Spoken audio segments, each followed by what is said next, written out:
Si son de los que dejan para mañana lo que deberían hacer hoy, no se pierdan Lunes de Reporteros con Procrastinación, Rafa. Además, lo mejor del séptimo arte japonés llega a la Cineteca Nacional. Mi querida Laura Barrera, ¿cómo estás? Buen inicio de semana. Rafael García Villegas, qué gusto estar contigo, con todo nuestro público en esta hora cultural de la televisión mexicana.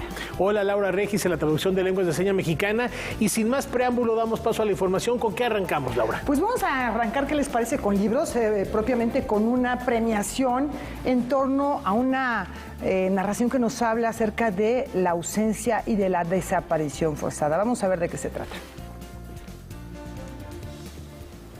La novela titulada Clara como un fantasma, del escritor mexicano Jorge Alejandro Bonduben Padilla, fue elegida ganadora del tercer premio de novela juvenil Universo de Letras 2022. Recibir un premio, pues es un apoyo, ¿no? Para dedicarme justo a lo que quiero y lo veo de ese modo, ¿no? Es una motivación para seguir escribiendo. De acuerdo con el acta del jurado, la obra fue seleccionada por su capacidad de metáfora acerca de situaciones sociales, logrando representarlas de manera afectiva y efectiva. Clara como un fantasma, bueno, ya es obvio que es una novela juvenil. Trata sobre una chica que al cumplir 17 años percibe que empieza ella a desaparecer. Coincide con su cumpleaños, pero también coincide poco después de que ella ve cómo levantan a una chica y la desaparecen. Y trata un poquito sobre esta cuestión de las desapariciones, ¿no? Desapariciones que son inmediatas y forzadas, que son la situación global mexicana de la violencia, pero también desapariciones pues personales, que es cuando quizás no empatizas con otra persona. Esta convocatoria es bianual y organizada por la Dirección de Literatura y Fomento a la Lectura, así como la Dirección General de Publicaciones y Fomento Editorial de la UNAM. El objetivo del premio, en este caso el tercer premio de novela juvenil de Universo de Letras, es fomentar la creación de novelas originales y de calidad, por supuesto, dirigidas a público juvenil. El reconocimiento se entregará el 30 de agosto durante la Feria Internacional del Libro de las Universitarias y los Universitarios y la publicación se presentará en la FIL de Guadalajara. Noticias 22, Óscar Cortés.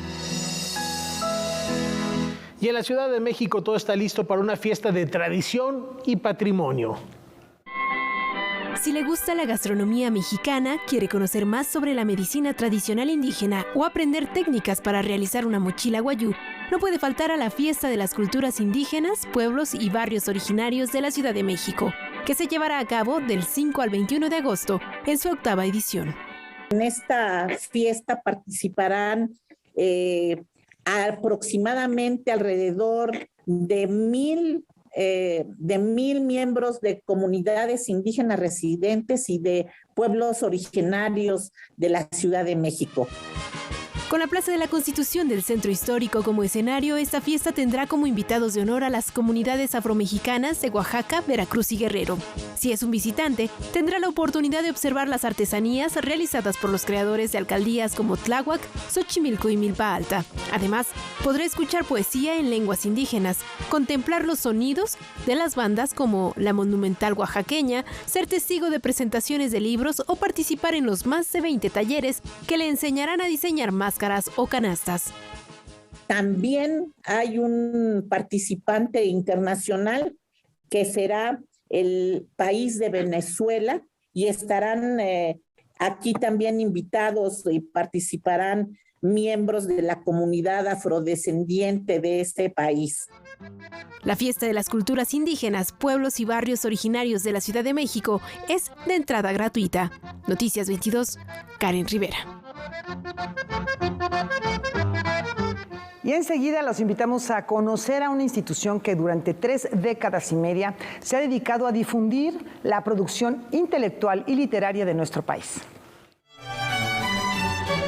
La Escuela de Escritores de la SOGEM cumple 35 años de existencia, consolidada como un importante centro de enseñanza literaria a nivel nacional y un semillero de grandes talentos. La escuela sigue con un sistema que permite que de esta escuela hayan egresado más de 300 premios nacionales en distintos lenguajes creativos. Durante más de 3 décadas, la Escuela de Escritores ha contribuido a la formación de escritores a través de talleres, cursos y de su diplomado de escritura creativa, el cual se ha ido adaptando a las exigencias del mundo contemporáneo y actualmente brinda alternativas para estudiantes de otros estados.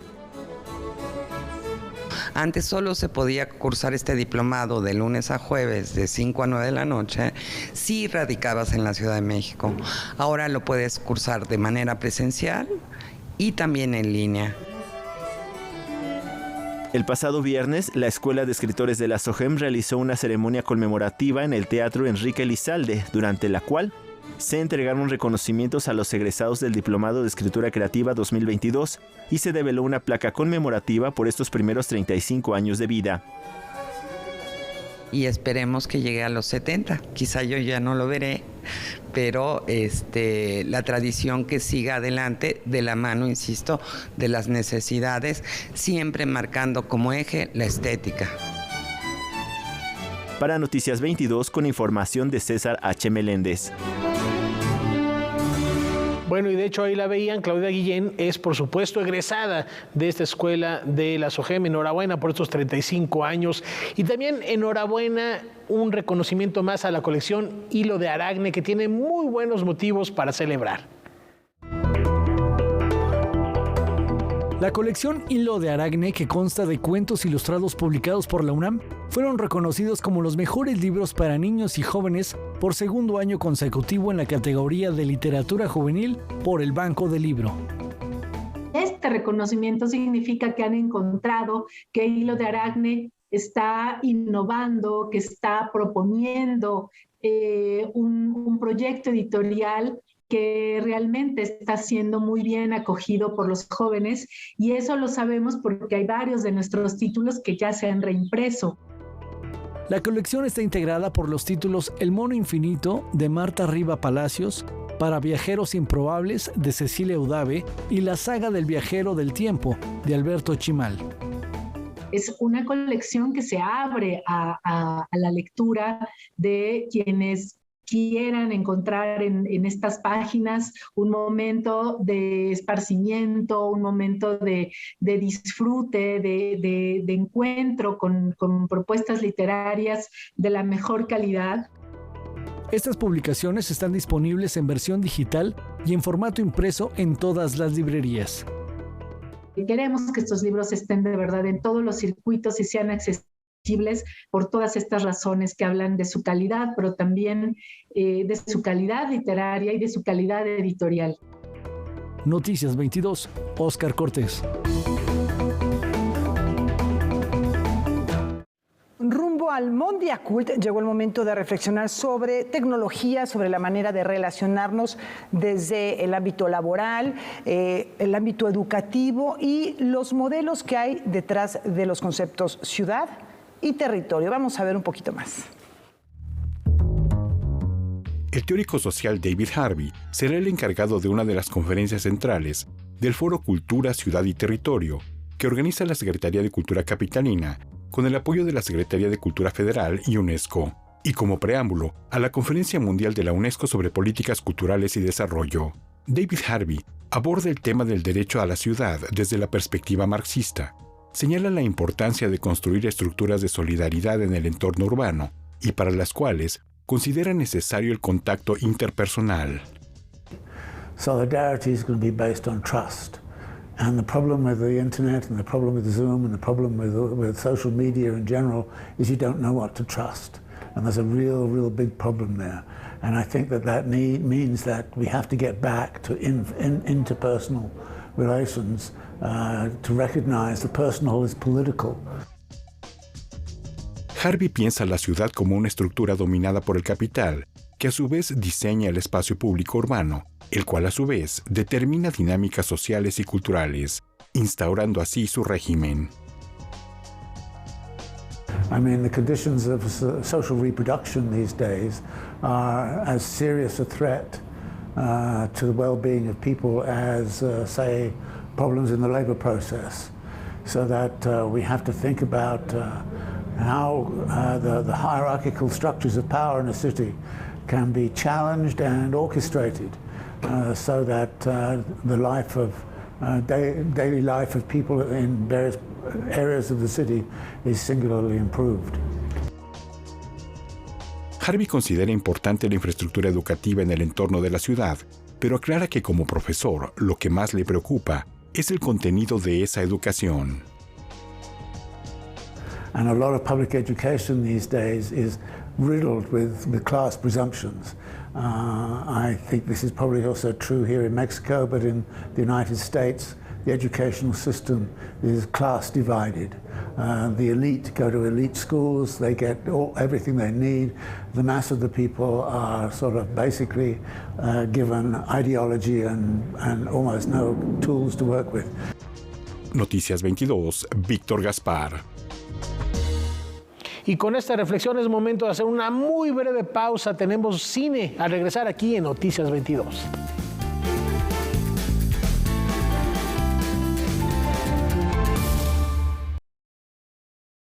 Cada vez falta menos para ver realizados los proyectos ganadores de la Consulta de Presupuesto Participativo 2022. Si eres integrante de los comités de ejecución y vigilancia, es momento de dar seguimiento al trabajo de tu alcaldía para que a finales de septiembre queden listos los contratos de las obras y puedas ver tu proyecto terminado a más tardar el 31 de diciembre de este año.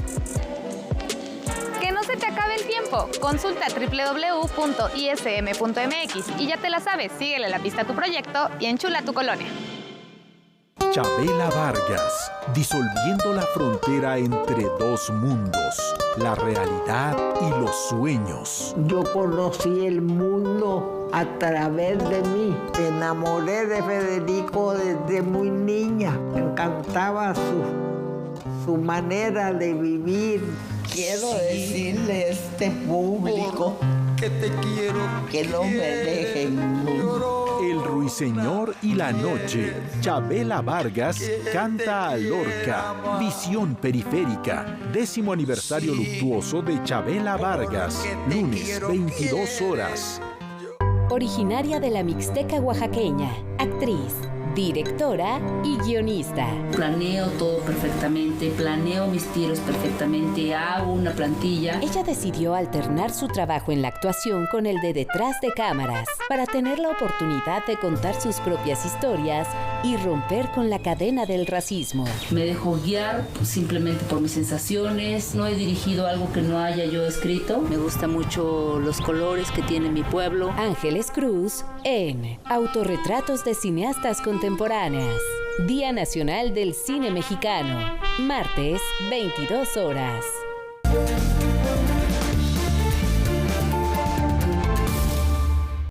Este fin de semana concluyó el Festival Internacional de Cine de Guanajuato. Alberto Aranda nos tiene los pormenores de la clausura y los ganadores de esta fiesta cinematográfica. Adelante, Alberto, te escuchamos.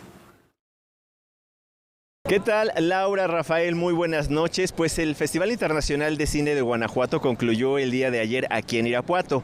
Pero antes de presentarles el resumen que les hemos preparado de las actividades del fin de semana, ¿qué les parece si vemos de qué se trata la película No vayas a clase mañana? Cinta que muy pronto podremos ver en las salas de cine y que nos muestra una vez más que la realidad supera la ficción. Jorge y Emilio son dos jóvenes de 15 años que están hartos de los abusos que sufren de sus compañeros. Para poner fin a esto, planean un tiroteo masivo. Lo que recrea Diego Barragán en este largometraje es la tarde previa al atentado. Ha sido una cuestión que tenemos que tocar con mucho respeto y como lo dices, con mucha sensibilidad, pues porque nunca sabes a quién puedas llegar a lastimar, a ofender o lo que sea.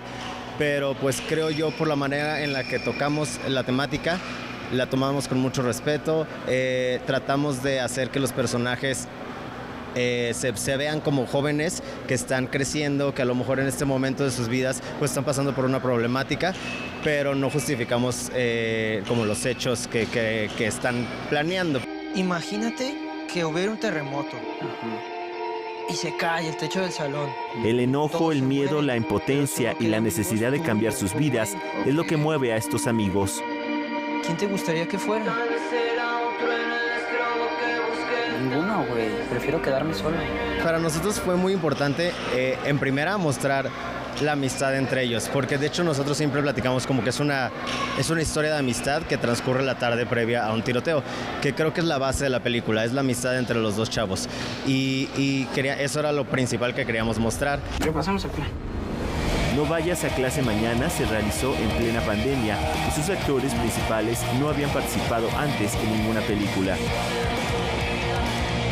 Lo que tuvimos que hacer, pues me junté yo con mi compañero Paco y entre los dos estuvimos ensayando todos esos meses, ensayando, haciendo propuestas para que cuando ya llegáramos con Diego ya tener algo listo, ¿sabes?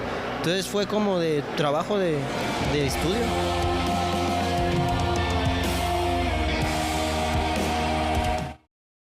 De los 5 equipos que participaron en el rally de este año, el grupo de Celaya, Guanajuato, no llegó a cumplir los objetivos, pero se quedan con la experiencia de haber participado.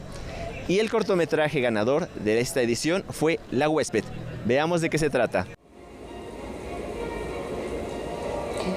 La Huésped, cortometraje ganador del premio del jurado, puso al límite al equipo de producción y les brinda la oportunidad para continuar realizando proyectos.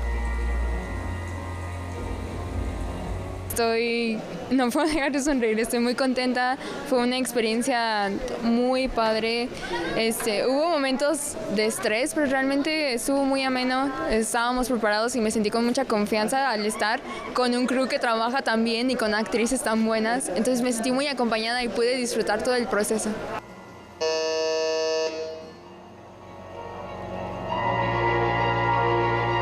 Estoy muy feliz y me siento con más confianza en mí misma como para poder seguir metiéndome a nuevas convocatorias o poder confiar en mí para escribir otro guión y poder hacerlo.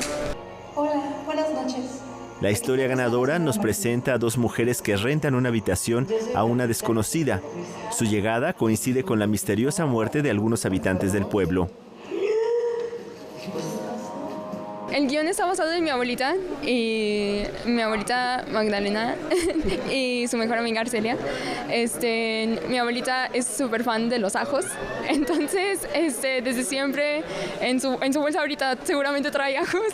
Cuando yo se enfermaba me daba ajos y se me hacía muy chistoso como el pensar que mi abuelita era una cazadora de vampiros y estaba protegiendo por eso traía los ajos, y fue como a raíz de que yo vi todas estas películas de género como de terror que se me antojó hacer como una comedia. Lo que pasa es que huele mucho ajo y... Además de La Huésped, el premio del público fue para el cortometraje El Milagro, dirigido por Marta Leiva de la Universidad Autónoma de Nayarit.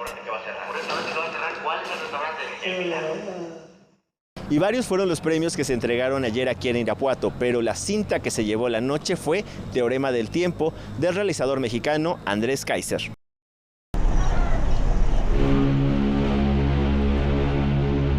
Después de 10 años de trabajo y hablar con su familia para tener una historia lo más apegada a los hechos, Andrés Kaiser recreó a partir de las películas caseras de su abuelo la vida de Anita Schlittler y Arnoldo Kaiser. Era muy importante que los materiales hablaran por sí mismos, es decir, hacer una película sin rodar un solo plano, quitar la función del rodaje y valernos puramente con el material de archivo, porque esa era la importancia, eso era lo que queríamos hablar. Entonces fue un rescate de todo el material, tratarlo con la importancia que tiene. Dezember 1986. Teorema del Tiempo revela la vida de una familia plagada de momentos solidarios y festivos, pero también con sus momentos difíciles. En realidad fue, para mi mamá y mis tíos, fue pues un impacto bastante fuerte verlos, verse reflejados, ver su infancia, ver a sus padres ahí. En unas películas que ni siquiera ellos recordaban que existían. Entonces realmente fue como muy impresionante, ¿no? Y al final creo que muy satisfactorio y es un tesoro, ¿no? Como que sentía preocupación, aflicción. El rescate de estos materiales de familia se vuelven universales al pensar en México como una nación forjada en gran medida por migrantes, quienes contribuyeron a construir la nación que hoy conocemos. Que ya no era el que era. Yo provengo de una familia migrante y pues hay una historia particular también, ¿no? Desde que entraron por Tampico hasta que se establecieron en San Luis Potosí, hay una historia muy particular y de cómo ellos trataron también de contribuir a su comunidad, a su sociedad, y cómo pues forjaron un poco también, ayudaron a forjar esa idea de la identidad mexicana.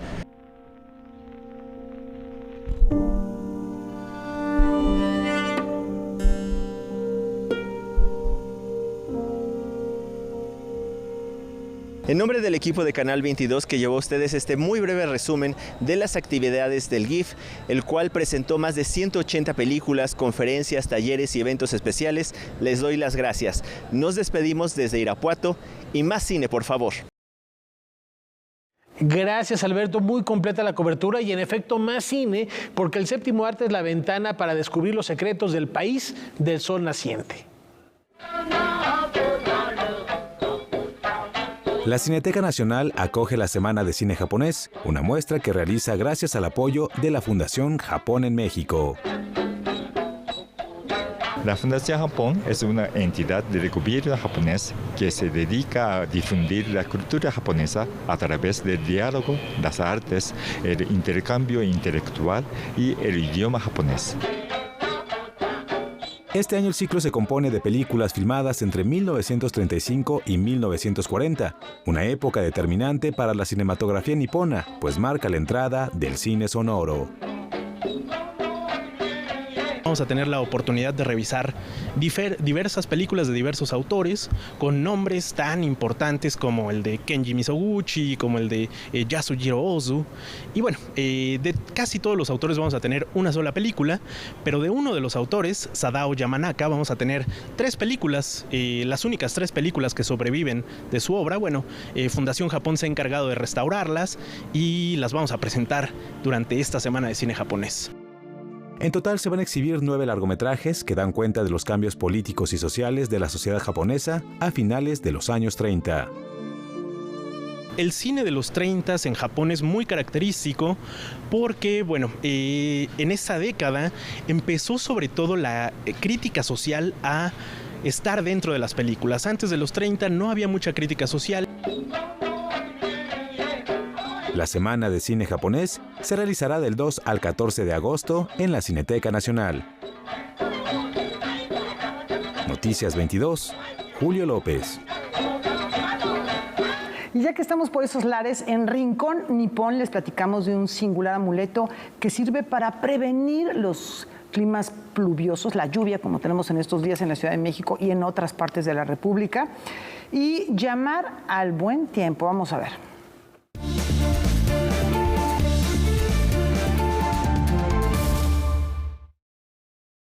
Konnichiwa amigos, soy Miri Murasaki y hoy en Rincón Nippon les voy a hablar de un amuleto muy famoso japonés para que salga el sol en los días lluviosos. Esta solución a los días de lluvia que les voy a compartir se llama Teru Teru Bozu. El nombre de este amuleto se compone del verbo teru, que quiere decir brillar, y la palabra bozu, que es afeitado, que hace alusión a la cabeza rapada de los monjes. Un Teru Teru Bozu es un pequeño muñeco que puede estar hecho de papel blanco o de tela. Se hizo popular en el periodo Edo, donde los niños construían estos amuletos para tener un buen tiempo al próximo día. También dibujaban el rostro del muñeco como un pedido directo a que cesara la lluvia. Generalmente se coloca en la ventana de las casas los días previos a algún evento importante. Hay muchas formas en que se puede usar, pero una muy popular es colgar el muñequito en la ventana y si deja de llover, pintarle una carita feliz. Y si por el contrario se desea la lluvia, el muñequito se puede colgar de cabeza.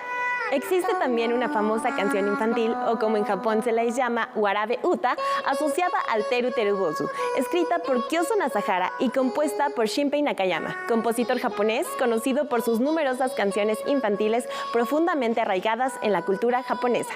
Este amuleto es tan popular que varios animes y videojuegos hacen referencia al Teru Teru Bozu. El Pokémon Castform es un ejemplo de esto, pues puede cambiar de apariencia dependiendo del tiempo atmosférico, tomando el aspecto del sol, la lluvia o de la nieve. Así que ya lo saben, cuando tengan una carne asada, algún evento importante o simplemente vayan a lavar la ropa, además de enterrar las tijeras como lo hacemos en México, pueden poner un Teru Teru Bozu en la ventana.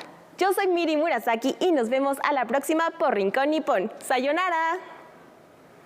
Arigato, Miri, sayonara. Y hoy en Debate 22, Javier Aranda Luna platica con el escritor y académico Carlos Roberto Martínez Assad sobre los libaneses entre Paradé y Mauricio Garcés. No se pierdan esta conversación a propósito de la importante huella que dejó precisamente esta diáspora libanesa en nuestro país, en la cultura en general.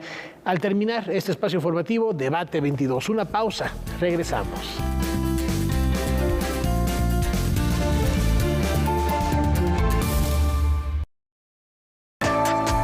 Sexo, muerte y el sentido de la vida. I'm going to explore the power the religious idea of sin has over our lives. Explain why it's unhelpful. De Richard Dawkins, uno de los más grandes científicos y pensadores. Religion denies death is real. It sets up instead the forbidding prospect of eternity, either in heaven or worse, in hell. Último capítulo en Series Estelares. Miércoles, 23:30 horas. En el pueblo las cosas no andan nada bien. ¡Nos cayó el chahuizcle! ¡Nos han mandado un inspector! Así que unos cuantos trucos ayudarán. Nada más te encargo que tan pronto se vaya el inspector me lo regrese. ¿O no? Corran la voz, que si el inspector pregunta, que digan que sí, que están contentos, y que donde digan que no, se las averiguan conmigo. ¿Usted no ve cómo me tratan? Queda un calzón sin por aquí, queda un calzón sin por allá. Calzón sin inspector, basada en una historieta de Rius. Cinema 22 Mexicano, 5º aniversario luctuoso de Eduardo del Río Rius. Jueves, 22:30 horas. Ellas representan un nuevo comienzo para el cine mexicano. Es que en el cine no solo importan los aspectos artísticos y técnicos, sino la manera en que las películas se hacen. Astrid Rondero y Fernanda Valadez buscan dentro de sus proyectos juntar equipos de mujeres, así como escribir historias sobre y para mujeres. Las películas que hacemos marcan nuestra vida como estaciones que van cambiando. Nos recuerdan quiénes éramos entonces, lo que aprendimos, lo que soñamos. Astrid Rondero y Fernanda Valadez en Autorretratos de Cineastas Contemporáneas. Día Nacional del Cine Mexicano. Viernes, 22:30 horas.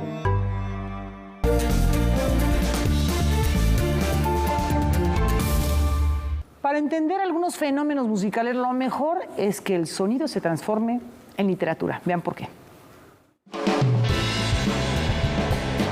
A finales del siglo pasado, en medio de la escena alternativa, se gestó Radiohead, agrupación británica de rock que con el tiempo ha explorado diferentes posibilidades en la música desde su propia especialidad, pero también desde la música electrónica o algunos subgéneros como el avant rock y el art pop.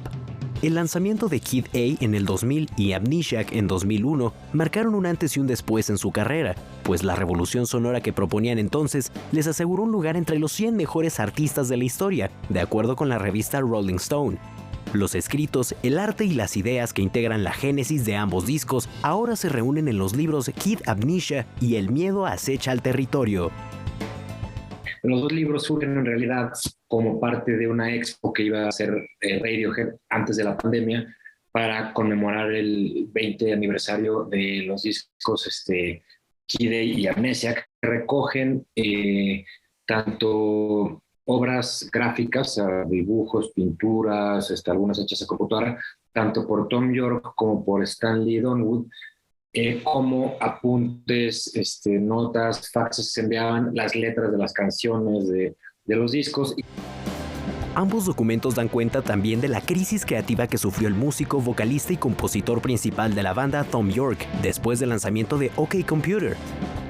Es como una especie de viaje por el proceso creativo y por la mente de Thom Yorke, que pues finalmente es el principal artífice de la música y pues de alguna forma todo el concepto que engloba Radiohead, y además no solo es como este vistazo al proceso creativo de Thom Yorke, sino en un momento que él mismo define como de particular pues complicación, quiebre, o sea, entiendo que tuvo incluso un quiebre psicótico, ¿no?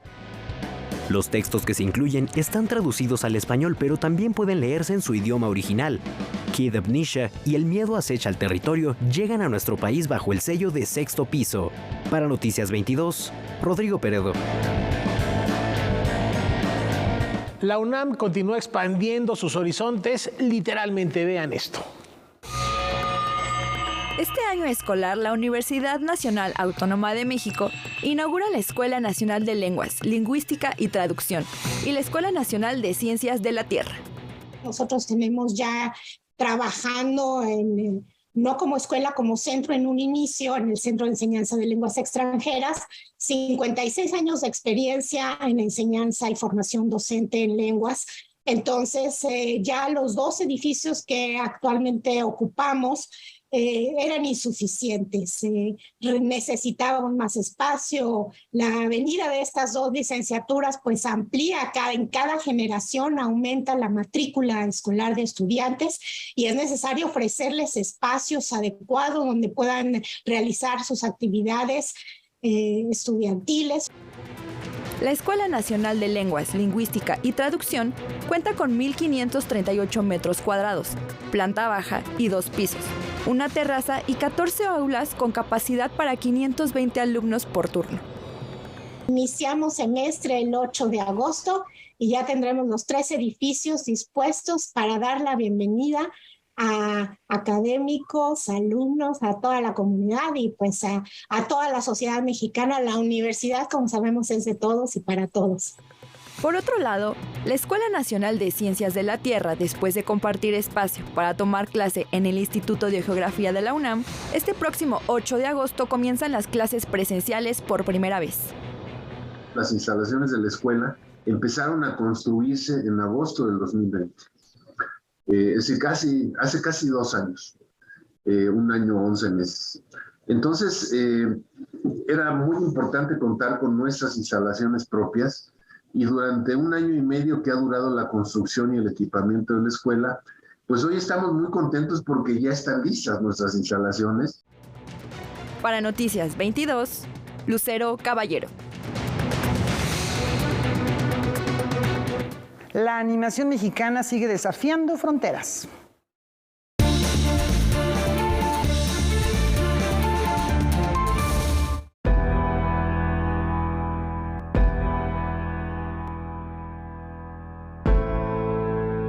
La melodía torrencial del director José Luis Saturno se llevó el premio al mejor cortometraje animado en el Fantasia International Film Festival. Yo diría que los festivales más queridos de Canadá, incluso de cierta manera, me parece que vino a ocupar una gran parte del lugar que ocupaba el Festival de Montreal, que desafortunadamente desapareció hace un par de años. El filme nacional participó en la sección Los fines de semana fantásticos del cine quebequense. Esa competencia se centra mucho en el cine que se produce en Quebec, pero estuvo bastante brava porque eran 72 cortometrajes en total. Por lo menos 22 de ellos éramos de animación. Cada nota de mi acordeón, la ansiada humedad atraerá. La melodía torrencial gira en torno a un poblado que experimenta una terrible sequía. Para acabar con ella, deciden contratar a un músico que promete hacer llover. Sin embargo, los resultados son catastróficos. Atraerlas puedo, contenerlas no. Te soy franco, yo nunca me preocupo demasiado por las premiaciones, siempre me preocupo en acabar el proyecto, que es la parte más difícil. Siempre terminarlo es el problema real. Esto otro, como no depende de mí, pudo ser cualquiera. Para la calidad de animación que vi, pudo ser para cualquiera. La melodía torrencial tendrá su estreno nacional en el marco del Festival Internacional de Cine de Monterrey, que se realizará del 17 al 28 de agosto. Y no podré parar de tocar hasta la canción terminar. Noticias 22, Julio López. Habrá que darse una vuelta a Monterrey para disfrutar de este cortometraje animado. Es momento de irnos a la pausa y visitar las riquezas de la República Mexicana, por supuesto, como cada semana, de la mano de los cronistas del Renacimiento mexicano, que nos invitan a volver la mirada a Mascota, Jalisco.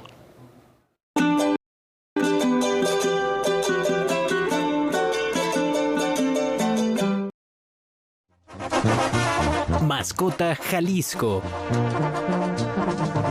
Hola amigos televidentes, Me da mucho gusto hablar con ustedes, dirigirme a ustedes. Soy Roberto López López, cronista de la ciudad de Mascota. Es para mí un placer dirigirme a ustedes para darles a conocer mi pueblo, Mascota, Jalisco. La población de Mascota es gente sumamente amable, muy abierta para recibir al visitante. Cuando menos espera, si usted se pone a platicar con cualquier persona, esta persona de inmediato lo invita a pasar a su casa, le ofrece un raicilla. El raicilla es la bebida típica de aquí de Mascota, pero sobre todo, usted aquí va a comer el mejor pozole de todo el país. Por algo nos dicen a nosotros pozoleros, porque para toda fiesta, para todo motivo, se hace pozole. Hablar de Mascota es hablar también de todas estas rancherías, estos pueblitos que forman el municipio. No hay casi ranchería que no tenga un lienzo charro. La charrería en Mascota tiene siglos de existir. Otra cosa que es importante son los mariachis. Mascota es tierra de mariachis. Siempre hemos tenido unos mariachis de primera. Actualmente tenemos 8 mariachis. Para una población de 8,200 habitantes, son bastantes. Y a cual más de buenos mariachis. Mascota, Jalisco.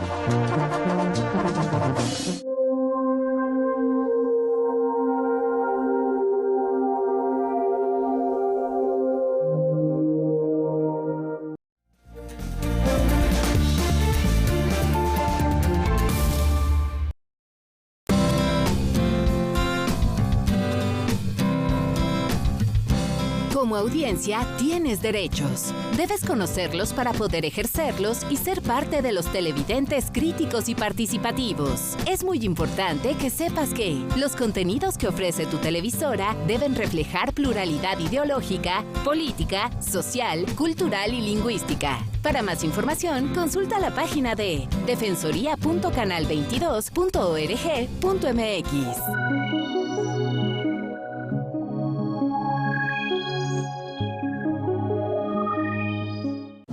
En las paredes del Museo del Prado se cuentan infinidad de historias preciosas relacionadas con la Biblia o con la mitología. Por su aspecto tendrían que ser diosas. Con la manzana, exacto, porque la manzana es el símbolo de la discordia. Intentamos repasar las más bonitas y significativas. Porque en un cuadro todos los elementos que aparecen significan alguna cosa. En la pintura religiosa el dragón simboliza el demonio. O la fuente con el pavo real podría mostrar erotismo y fertilidad. Museo de Símbolos en 200, Una noche en el Prado con Ramón Jenner. Domingo, 21 horas. Carlos Martínez Assad, ¿qué tan importante es el pueblo libanés para la cultura mexicana? Sin duda, el pueblo libanés ha aportado muchos de los rasgos de la cultura mexicana, ha enriquecido, lo vemos cabalmente o rápidamente en la cocina, en muchas manifestaciones culturales que seguramente habrá tiempo de detallar en otras ocasiones. Así es, los esperamos aquí en Debate 22 con Carlos Martínez Assad después del noticiero. Hoy, 21 horas.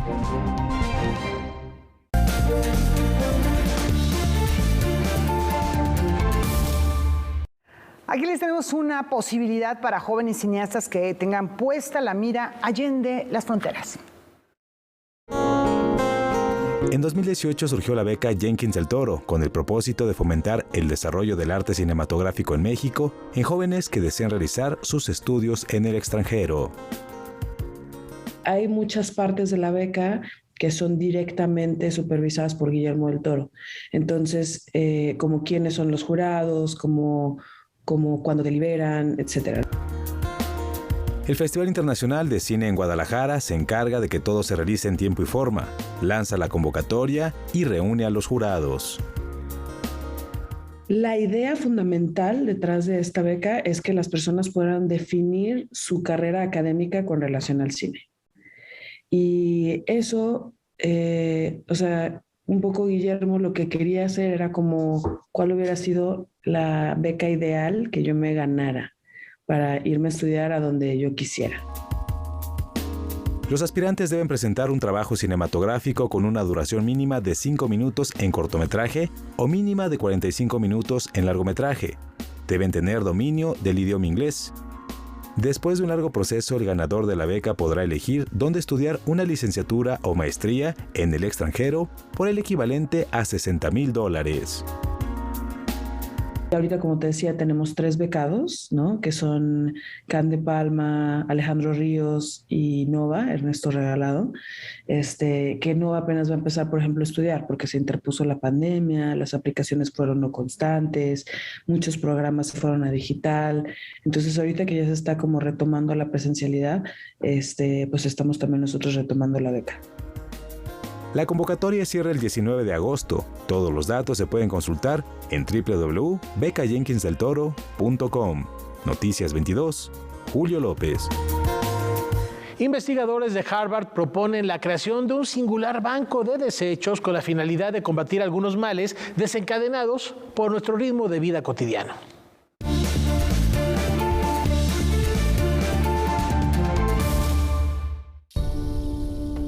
Las bacterias de nuestros intestinos están sufriendo. La vida moderna nos orilla a terribles hábitos alimenticios, uso frecuente de antibióticos, jet lag provocado, cambios de dieta por viajes, privación de sueño e incluso una mayor longevidad.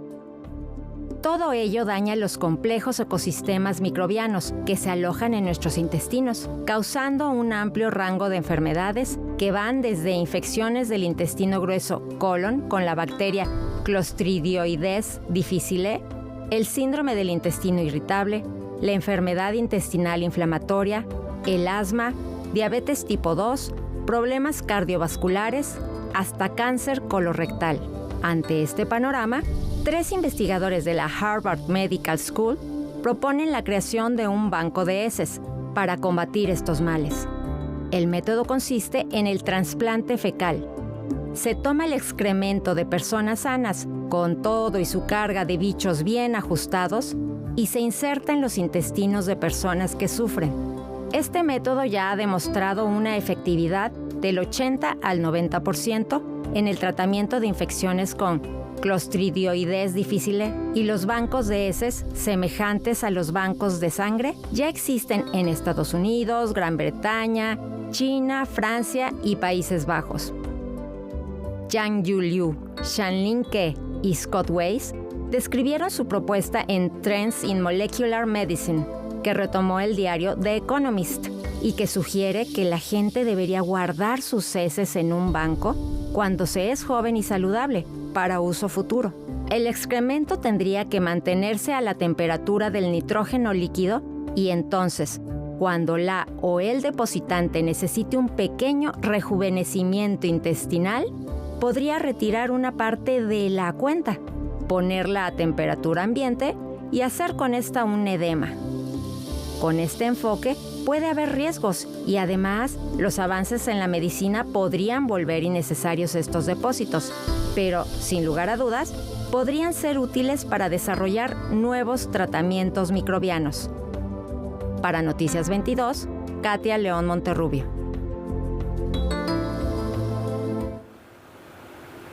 Pero eso sí, mañana sí lo hago. Mañana voy a ir.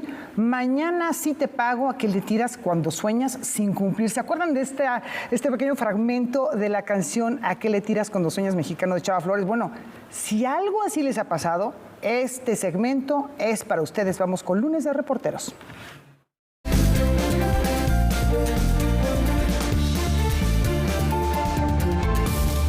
Ya que haces esta referencia, Laura, aunque no me lo creas, se lleva cocinando. Nos prometieron este reportaje hace 2-3 meses y no se lograba. Finalmente, después de mucho procrastinar, César H. Meléndez, bienvenido. Qué bueno que estás aquí. Hola, Rafa, muchísimo gusto volver a verte después de tanto tiempo que no había podido entregar este reportaje sobre procrastinación.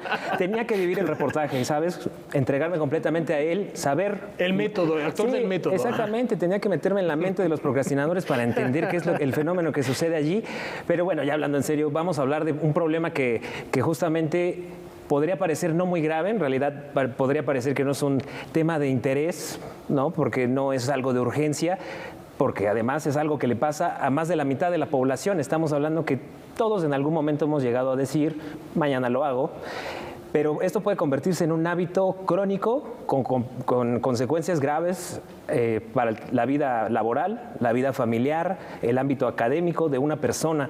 Entonces, algunos psicólogos, sobre todo de habla inglesa y en Asia particularmente, ya están haciendo muchas investigaciones sobre este fenómeno porque ya están viendo que está impactando directamente sobre todo en la formación de los estudiantes, porque esto, como te digo, se vuelve un hábito y luego ya llega uno a la edad adulta y ya no puede deshacerse de ciertas malas costumbres o ciertos malos hábitos. Entonces vamos a la primera parte, pues donde definimos un poco qué es la procrastinación, para irnos encaminando a lo que seguramente todos están preguntando, cómo evitar procrastinar. Pero ahora vamos a ver qué es la procrastinación. Buena parte de nosotros hemos sucumbido ante su capacidad de persuasión, y aunque ha estado con nosotros desde los orígenes de la humanidad, en los últimos años se ha ganado con creces su reputación de ladrona del tiempo. Hablamos de la procrastinación, el hábito esencialmente irracional de postergar tareas, actividades o deberes bajo la convicción de que pueden hacerse después. Este comportamiento, que a la larga puede devenir en un mal crónico, se manifiesta de diversas formas, a veces como una pila de trastes sucios o una montaña de ropa, y en otras ocasiones como aquellos propósitos de Año Nuevo que siempre estamos posponiendo. Cuando yo me encuentro ante una tarea, ante un objetivo, ante un pendiente, es ese momento en el que empezamos a darle largas, ¿no? Como que es el luego lo hago, luego lo hago, luego lo hago. La pregunta del millón, planteada así por la psicología desde hace poco más de 2 décadas, es ¿por qué procrastinamos? Más aún, ¿por qué hacemos y seguimos haciendo algo que a todas luces es perjudicial para nuestra vida? La respuesta, explica la ciencia, está en cómo percibimos las tareas o actividades que estamos evadiendo. Todo va a depender de qué te estás diciendo exactamente sobre esa tarea en particular que tú tienes que hacer y, repito, cuánta energía crees que va a necesitar de ti. Al contrario de lo que popularmente se piensa, la procrastinación no tiene que ver con la pereza o la falta de carácter. Se trata más bien de cómo gestionamos nuestras emociones, de cómo enfrentamos los estados de ánimo negativos generados por ciertas tareas, desde el tedio hasta la frustración. Que no sabemos estar incómodos. Justo todo el tiempo estamos tratando de hacer algo para evitar sensaciones desagradables, sensaciones aversivas. La procrastinación es un ejemplo perfecto del llamado sesgo del presente, la inclinación de nuestra mente a buscar la recompensa inmediata frente a la gratificación futura. Todo procrastinador busca una recompensa, una gratificación, ¿sí? Un placer. Las personas tendemos a estar muy centrados en el hedonismo a corto plazo y no nos ponemos a pensar en el hedonismo a largo plazo. Por lo general, las personas que procrastinan tienden a subestimar el tiempo y presentan dificultades para establecer prioridades entre una actividad y otra. Se pueden encontrar variables tanto intrínsecas como extrínsecas. Las intrínsecas o del individuo o interiores, que se les puede llamar también variables individuales, son como la personalidad, el carácter, algunos rasgos psicológicos como la autopercepción, la autoeficacia, la autoestima, el miedo al fracaso, la autorregulación. Las investigaciones demuestran que existe una correlación entre la salud emocional de una persona y su tendencia a procrastinar. Hay ya muchos autores que establecen una relación directa entre la procrastinación crónica y los rasgos de personalidad pasivos agresivos que le llaman, trastornos de déficit de atención, hiperactividad, trastornos obsesivos compulsivos. O sea, todos esos trastornos son detonantes de la procrastinación.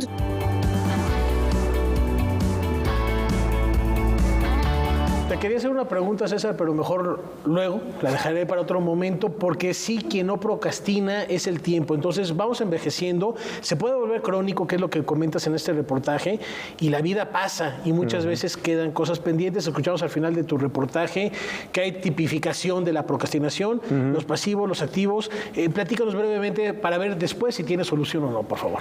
Claro, sobre todo cuando pensamos en estas tipologías, la más famosa, la más conocida entre los psicólogos es justamente la de activo pasivo. La de pasivo, o esta categoría de pasivo, se refiere a las personas que de alguna manera no logran salirse con la suya, es decir, que la procrastinación tiene consecuencias, no pueden entregar las tareas a tiempo y entonces eso los perjudica en sus calificaciones. Y están los activos, que esa es la parte más peligrosa porque son los que se salen con la suya. Entonces piensan que incluso llegan a hacerse la idea de que si no procrastinan, no lo hacen tan bien como si lo hicieran. No, tengo que dejarlo hasta el final porque si no, no lo haría tan bien porque necesito la presión del tiempo. Pero claro, esa es una conducta, tú puedes ver que hay una pulsión de muerte en esa conducta, ¿no? Porque es muy extrema y aunque en ciertas cosas como una tarea doméstica, una tarea de la escuela, puede parecer que no tiene consecuencias graves, pero va a llegar un momento en el que algo en juego muy grande va a estar y no van a poder resolverlo. Y además, digo, cuando vamos a pasar ahora a la parte de algunas sugerencias, algunas estrategias para no procrastinar, pero hay que tener en cuenta también que a veces procrastinamos incluso con cosas que sí nos gustan, ¿no? Porque uno podría pensar que nada más con aquellas tareas que son... Exacto. Pero el otro día estaba platicando con alguien que me decía que tenía todo un programa de actividades para el fin de semana, como ver películas, y estaba muy entusiasmado. Llegó el lunes, no pude hacer nada de lo que tenía planeado, ¿no? Porque no supo administrar su tiempo, gestionar sus emociones frente a esas cosas. La mayoría de las cosas eran cosas nuevas que tenía que ver y entonces eso implicaba para esta persona como el desafío de aquello que es incierto, no sabe qué esperar. Y en vez de eso, ¿sabes qué hizo? Terminó viendo las películas que ya había visto porque es un lugar seguro, ¿no? Y un poco esa es la lógica que está detrás de este comportamiento. Vamos a la segunda parte donde les compartimos algunas estrategias para combatir la procrastinación. Existen diversas estrategias que los especialistas recomiendan para hacer frente a la procrastinación, sobre todo cuando ésta se ha convertido en un hábito crónico con consecuencias no solo en la productividad, sino también en la salud mental y emocional de una persona. No es un tema de flojera, es más de las emociones y a veces una persona lo hace porque no está motivada. Los expertos señalan que es primordial identificar cuál es la emoción subyacente al enfrentarnos a cada tarea o actividad. Otro detalle bien importante, que también es una estrategia base, es no se centren solamente en el resultado. Pongan la visión todo el tiempo en el proceso. Una estrategia efectiva es trazarse metas precisas, determinar los pasos para lograrla y, de ser necesario, dividir la tarea en pequeñas partes, establecer límites para actividades recreativas o de entretenimiento o incluso procurar entornos donde haya pocos o nulos distractores también es de gran ayuda. Contrario a lo que pudiera pensarse, no es recomendable recurrir a las gratificaciones o recompensas al término de cada tarea. No le vamos a ver el valor a la actividad por sí sola, sino que ya siempre lo vamos a estar ligando con tengo que obtener algo después de eso. La clave está en darle o encontrarle sentido a cada actividad, saber que hay una razón para llevarla a cabo y tener claro por qué es importante. Siento que cada persona va descubriendo su método para ir cambiando, pues ahora sí, lo que cada quien trae. En mi vida personal es una decisión que yo tomo y creo que sí, con mucho trabajo sí podría quitarlo.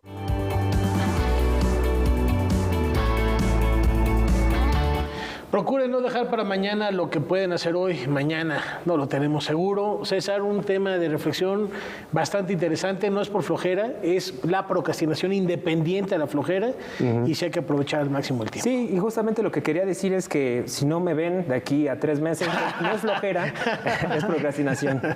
Pero es crónica. Exacto. No, me vinieron nombres a la mente que no acabaríamos. Laura, ¿cómo lo ves? Gracias, César. Bueno, yo creo que hay muchos razonamientos para hacerlo y el quien se espera porque piensa que a lo mejor lo va a hacer de mejor manera, dejando que una obra de arte o que una pintura o que un libro que esté escribiendo pues se cocine con más tiempo. O sea, también por ahí puede ser. Yo creo que hay muchas posibilidades. El perfeccionismo podría ser entonces uno de los motivos de la procrastinación. Pero bueno, nos despedimos con musiquita, celebrando a alguien que ha pues aprovechado muy bien su tiempo. 81 años, uno de los más grandes biologambistas contemporáneos, Jordi Sabal, director de Esperión 21, que ha estado en México en diversas ocasiones. Disfrútenlo, muy buenas noches. Hasta luego. Sin procrastinar.